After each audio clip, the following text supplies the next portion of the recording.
Teachers of Reddit, whatever happened to the kids in your class that were scary smart? What's they ever make of themselves? Nobel laureate, incarcerated. One of the most brilliant undergraduate students I've ever had suddenly fell off the face of the earth midway through the second course he took with me, not even completing the final project. He didn't talk to me again, despite repeated emails and my efforts to help him turn his grade from an incomplete/F into the A he was on track to earn. A year and a half later, I happened to run into a young lady who looked uncannily like him on campus, and we exchanged a brief look of familiarity. On a hunch, I emailed one last time, expressing that I hoped he was doing well, and that there were no hard feelings, no matter what caused his absence. She replied that she had been struggling with her identity, had a bit of a breakdown that semester when she finally realized she wanted to transition, and was too embarrassed to reach out to me after the way she left things in class, and unsure of how her professors would take it. I tried to express that I was supportive of her as a student, no matter her gender identity, but we lost contact again after a few more emails, and I think she was still ashamed of dropping out. I think she's since moved to a different department. She's a brilliant student, and it bothers me to this day that her schooling was so impacted by her struggle to come out as trans, and by her fears of non-acceptance. I just hope that she's able to apply her mind to the fullest wherever she ends up, and that she gets the credit she deserves for it. The top scoring student in my graduating year went to university to study theoretical mathematics, suffered a mental/emotional breakdown, and returned to my high school to work as a gardener. It was, by all accounts, some really beautiful mind shit. He was found scribbling equations on the walls of the hallway outside his dorm room. Edit. Since this topic is getting popular, maybe I should ask, any Redditors here graduate high school in Canberra, 2003, and know the fellow I'm talking about? Not a teacher, but my brother's friend was a genius. Got a scholarship, was going to be a chemical engineer, then he was writing code for the synchrotron here in town. Then he was going to med school, then he ran out of scholarship because he couldn't decide what he wanted to do most. Now he owns a moving truck, and from what I hear he loves moving furniture. Edit. Since this thread is full of sadness, I will share stories of a few other very intelligent people I know that ended well. One of my girlfriends in elementary and high school was in advanced class with me. She won the math award by scoring the highest in the country on our standardized test. Her family was super religious and wanted her married and pregnant ASAP, so didn't let her go to university. She married a great guy, had some beautiful kids, and just finished school for being a nurse. Perfect for her as she is an extremely sweet and caring person. Also, my adopted cousin was very intelligent, partied all the time, and made the dean's list every year. He ended up getting his degree in computer science and commerce, and had his master's paid for by the company that cherry-picked him. Last I heard he was making $260,000 a year right out of the gate after another company had a bidding war with his over him. Whatever your choice in life, your happiness is really all that matters. Quite a few became university dropouts. I've noticed a pattern. Those kids who dropped out, they were the kids who were very intelligent, but lacked work ethic. Kids, you can't coast on your smarts in university. The few who were scary smart and were driven usually became very successful. Some programmers, some engineers, some lawyers, and politicians. One even went to Harvard, and last I heard he was doing really well. That was years ago though, don't know whatever happened to him. Also, some of them died. I had a teacher in high school, taught us history. Every now and then he'd tell a story of when he first started teaching. There was an insanely smart kid in his class. Just brilliant, could do anything he wanted. Got accepted too often, had some problems, had to leave the school for a semester. No clue what happened to him. Until my teacher visited the Vietnam War Memorial in DC. The big black wall covered in names. That one. Found his former student. He said it was one of the saddest moments of his life. And even when he'd tell the story years later, he'd still tear up a bit over it. I do have a story about one particular kid who was gifted. Some Australians may remember this. My mum's friend went to school with a kid who was one of the smartest kids in the state. I don't know what subject he was so good at, but anyway, when he was about 17 she says he started to do a lot of drugs. It changed him. One night many years later, she had been keeping in touch with him a little bit over the years. He came over to her house unannounced. He was homeless, and he asked if he could have a shower. Being friends, she said okay, gave him a meal, and they talked for a few hours. Even though he was doing so poorly, he was able to maintain an intelligent conversation. About 2 months later, she heard about a man who had stabbed a police officer more than 24 times and fled the scene. It was him. He then led the police on a 3-week-long chase through the very dense bushland. The professional trackers who had been hired to help the police said they had never seen a man able to move through that area so quickly, even when they followed a trail, which he wasn't. After 3 weeks, he was recognized at a cafe drinking a coffee. When the police apprehended him, he did not run or protest. He was schizophrenic and had no idea what he had done. He didn't even know he was being chased for 3 weeks. I've read a lot of these comments that say I was a smart kid. Now I read it in my mom's basement all day. And I've come to a conclusion. The American educational system caters to the bottom/middle of the road student. Higher level students are not challenged enough. High school is easy for them, and they are able to just coast by on memory alone. Then, they get out into the real world and have no work ethic. I know this holds true for me. And the saddest part is that I'm a teacher, and I find myself often teaching to the middle of the road. Depends what you consider to be smart. The dumbest guy I have ever met, a contemporary with next to no people skills, had a double first from Cambridge. He is now, and has been for a long time, a college professor. Guy I was mates with in school. He left at 16 and went to be the T-boy at a local factory. He was just very good at getting on with people, watching and listening, and learning on the job. Very smart in this way. So he eventually ends up as a deputy manager, and then the company gets bought by a Rus corporation. American management like him so much he is hired and transferred to their head office in Delaware, where he and his family have been now for some 20 years. He is R&D manager, gets paid handsomely, his kids are schooled well. He has a massive house with a pool, a few cars for the family, a boat, international travel, and an apparently happy marriage. All because he is smart enough to get on with people, and education never taught him that.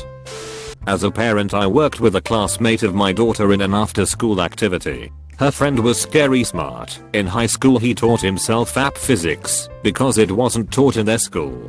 He graduated at the top of their class, and was an all-around athlete in 4 sports. Anyway, he went away to school, full ride scholarship to Columbia, missed competing in sports, transferred to a school on the West Coast, finished his BA in science, is now teaching HS locally, and is the school's baseball head coach.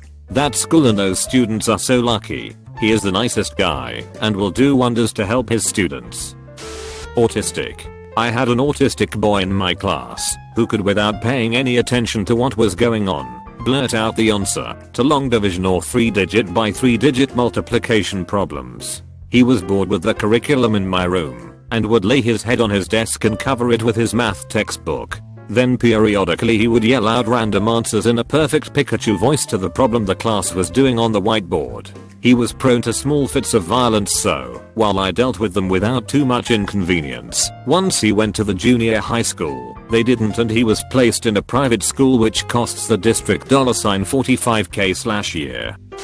This was about 20 years ago. There was a kid I taught math to in 7th grade that I'm pretty sure was autistic to some degree, though he was usually just referred to among the faculty as off back then, but that was pretty standard for the times. He had an unusual tick, to put it lightly, of making this high-pitched grunt moan sound resembling a whale that could go on for up to a minute or so whenever he encountered a math problem he didn't know or was working out for the first time. It wasn't often I heard it, however, because he almost always knew the solutions to any problems I posted on the board instantaneously. He was like a freaky little foot-tapping, head-bobbing human calculator. Son of a bitch drove me crazy, because for every lesson I'd cover he'd be asking questions about collegiate level mathematics I couldn't always answer, without even realizing he was showing off. He honestly just thought it was a simple progression everyone else in the class would want to know about. Now, as you're probably guessing, this kid wasn't the coolest kid in school. For Valentine's Day he gave this girl a card with some sort of equation on it. I don't remember the details exactly, but I do remember it had something to do with infinity, as in the solution to how long he'd love her. At the end of the school year, on the last day of class, he stopped as he was walking out the door and looked at me and said, "Mr. Baby, I just wanted to let you know. Now, I'm preparing for this little sweet kid to tell me how much he appreciated all he'd learned this year. Maybe something about how I went the extra mile to challenge him." But instead he said, "I just wanted to let you know, you sneezed a total of 87 times in class this year," and walked out the door. I never really had any idea what would become of that kid. I hoped he'd do great things in some sort of computer science field perhaps. Well, about 7 years ago I walked into a McDonald's and my heart just about broke.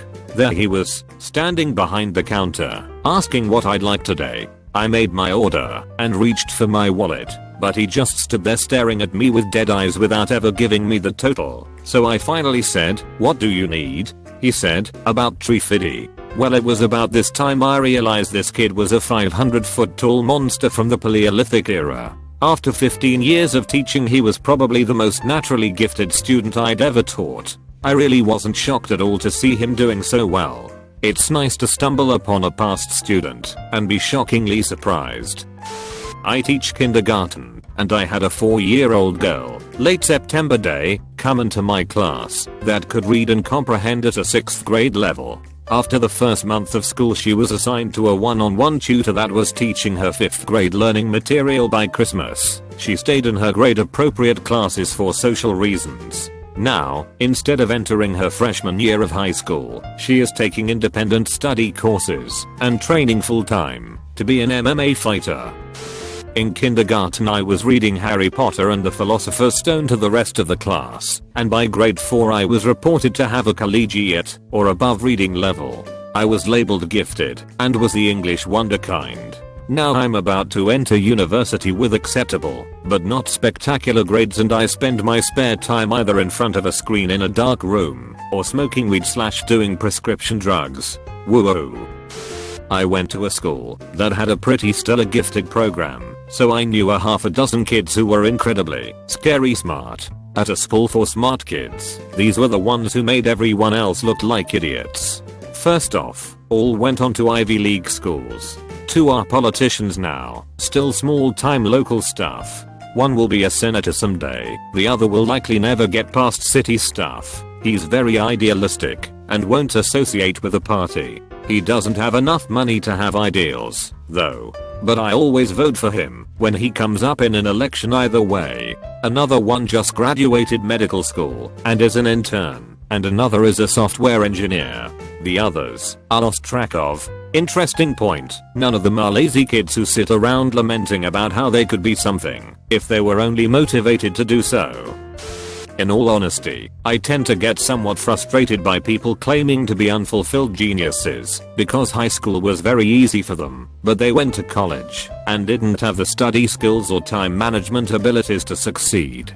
There are some legitimate cases where people do have breakdowns, but most of the time, people want to claim that they are victims to rationalize their own inadequacy. Actual geniuses, in many cases, breeze through high school because it's very easy, then get into a very good school, secure positions to build up their resume while in college, and tend not to be unemployed. TL. Doctor, most of you aren't geniuses. A lot of the smart kids at my high school went on to be very successful. We're all in our mid-20s now, and quite a few of the brainiacs are doctors. One kid that I was particularly close to moved to California to test robots, or something. That's all I can tell from his Facebook page. It's quite inspiring, because we came from the worst school in the city. Parents moved so their children didn't have to attend. We had barely any arts or sports funding, and our textbooks were from the 1960s. Fortunately, we had amazing teachers that pushed and supported us. I know the fate of 2 of the geniuses among my high school friends. One got a bachelor's and became a mortgage broker. Basically, he is just a regular guy with a family now. The other one had a much grimmer fate. He became a bus driver. While working, he got the shit severely beat out of him by 2 refugee immigrants, Mamu in Finnish. One of them was Muslim. What happened was, the guys were standing in front of the bus, so he told them to move. For that, they decided to kick his ass, and once he was down he received multiple kicks to the head. He got epilepsy from that, and is now on disability retirement. It caused quite a stir in the nationalist circles. I was the smart kid out of my classes. Even though I got F's, I was called smart. Honestly, I don't think I'm that smart at all. What the fuck is smart anyway? A smart person doesn't odd multiple times from multiple things. A smarty pants doesn't go through poly drug addictions. A smarty farty fuck doesn't try to kill themselves because they can't please everyone. There is no real smart, there is just gifted in certain areas. Fuck them for not telling my young self this and putting me on a fucking pedestal because I like to read and could remember half the shit I read. Fuck them for doing that to kids and praising their natural ability and not their hard work. Fuck them for creating a false sense of importance that will be crushed if you don't accept you're a part of the world with perks and downs. I know that teachers, admins, and everyone mean good, but fuck them for not realizing. I'm a music teacher. I had a student take up instrumental lessons in senior high school, quite late to begin learning as a school student. He blazed ahead and was on track to complete advanced level exams. He quit unexpectedly, murdered his mother, and then wrapped her in a blanket before skipping the country. As far as I know, he hasn't been found. It was strange thinking how many hours I spent alone in a room with him. Not sure about Scary Smart, but thick as pig shit went on to become a politician.